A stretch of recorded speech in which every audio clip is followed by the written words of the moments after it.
Hi, welcome to Tales of Dread. The main character of tonight's tale is a young man who works at a national park as a park ranger. Because of the things he had seen and experienced, he decided to leave the forestry industry. If you have just discovered this channel and you enjoy the content that you are hearing, I would ask that you please consider subscribing right away, clicking on that bell, and giving that thumbs up. Now it's story time. Hello everyone. My name is Denver Dark.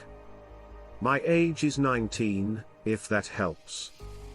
Having recently graduated from high school, I am currently employed as a park ranger at Caledon State Park in the state of Virginia. The work that I do is fairly simple. My normal routine does not include patrolling the park. My job requires me to wait in a radio room for people to call me if they require assistance and listen to the radio. Anything from someone needing the bathroom door unlocked to a drunken brawl could fall under this category. A few months ago, however, I had a strange experience in which I believe I came into contact with an extraterrestrial being. At this point, I don't know the answer, but I do know that it terrifies me forever, and I will never stop being suspicious of the woods. Evenings in the park were typically uneventful. I glanced over at the clock that was sitting on my desk as it changed to 6 o'clock in the evening. Alright, here I am spending yet another night by myself. As I looked around and saw the other park rangers getting ready to leave, I said it out loud. Static started to come through the radio just as another hour had passed and I was in the middle of eating my dinner. After hearing nothing but static for a few seconds, a young woman's voice eventually started to come through. "Is there anyone there to greet me?" After I had finished chewing another bite of my food, I took a brief moment to pause. Because I had never heard anything remotely similar to this on the radio before, I decided to tune in. "I'd like to introduce myself as Officer Dark." Before continuing her sentence, she yelled out an affirmative response. "I am desperate for your assistance. I'm being pursued by something." I was completely taken aback. The most unsettling aspect of it was that she didn't say someone but rather something. Before giving you my response, I took a moment to collect myself and tell you to relax. "Please, miss, let me know where you are so that I can immediately dispatch assistance. I'm currently perched atop the historic watchtower on the northeastern edge of the park." After it drove me out of my cabin, I ran here as quickly as I could. "Send assistance as soon as possible. I believe that it is very close." "It's not a problem, Your Honor, I'll get someone to help you right away." Her scream prevented me from continuing. I became silent, and started listening to the radio instead. After that, I heard a low growl that was nevertheless quite menacing coming from the speaker. "Oh, my God, here it is." I was listening to her finish her sentence when I suddenly heard a window slam and a loud impact on the wooden floor. The radio stopped working. I was taken aback to the extreme. Did I just witness someone die? After being absolutely paralyzed with fear for about a minute, I finally started to gather information in my head in order to formulate a strategy. I whirled around in my chair and grabbed my outdated park map from the desk that was next to me. I unfolded it hastily and began searching it for an old watchtower. It was there, as she had said it would be on the northeast side of the park, and it looked exactly like she had described it. If I were to walk there, it would take me about an hour to get there. I got out of my seat and walked over to the gun cabinet, which I opened using the keys I had on me at the time. I snatched the first weapon I saw, a 12-gauge shotgun, along with a few additional shells and ran. I also noticed a flare gun sitting on the top shelf, and I made the decision to take that one as well.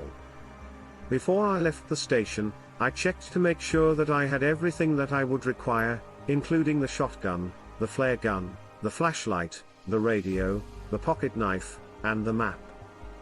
I'm not going to lie. After everything that happened, I was too terrified to go into the woods by myself.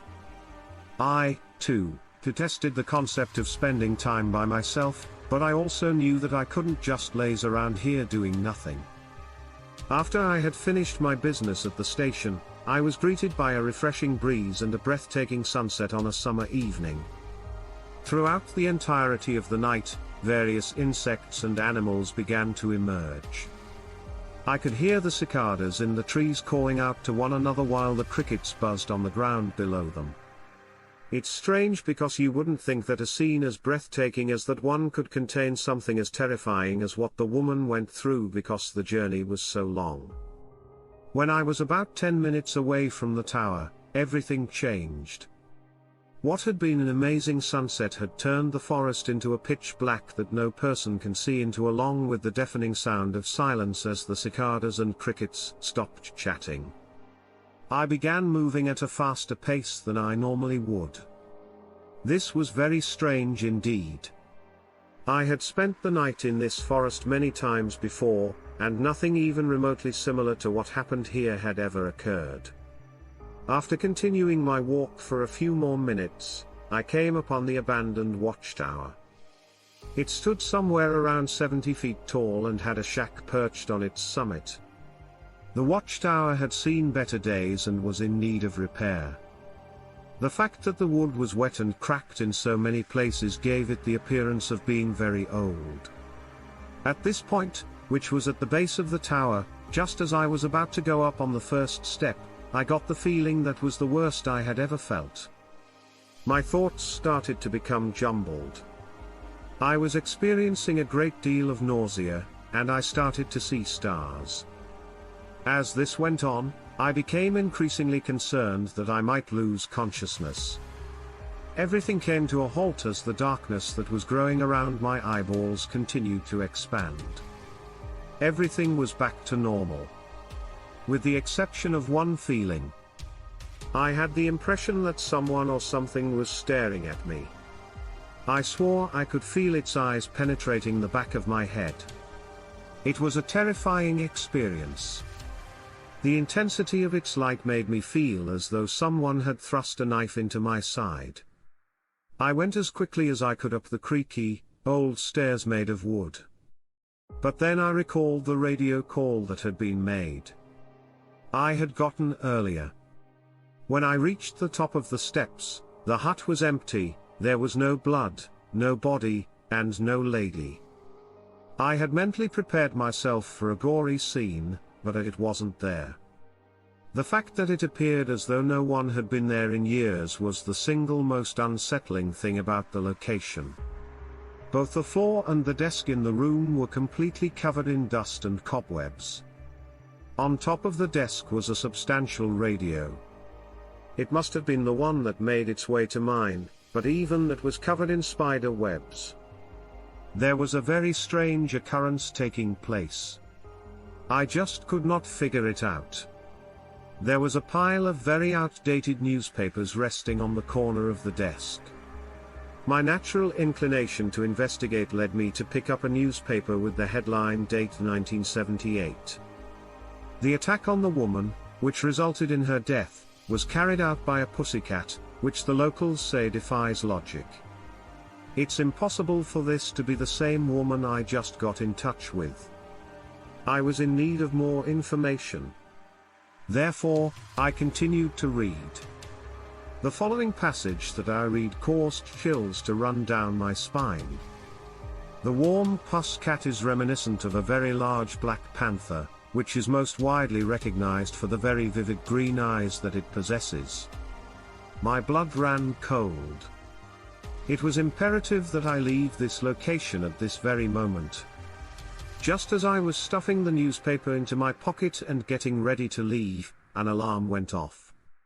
It was already far too late. I was startled because I heard a sound before I could turn around. That god-awful, spine-tingling growl, which I had previously heard on the radio. I spun around as quickly as I could while simultaneously raising my shotgun. There it was, the monstrous cat that belonged to the Womber. This cat was absolutely enormous, and it was quite possible that it was the largest mammal that I had ever seen.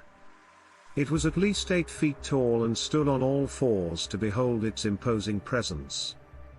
It appeared to have suffered at the hands of humans, judging from the deep, old scars that covered its entire body. Its paws were the size of small dinner plates, and it didn't forget its face.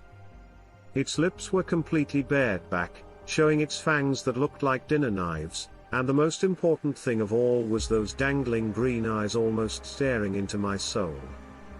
I did not squander any time and quickly pulled the trigger, which resulted in a slug being fired in the direction of the target. I was successful in making the shot, but it had very little effect.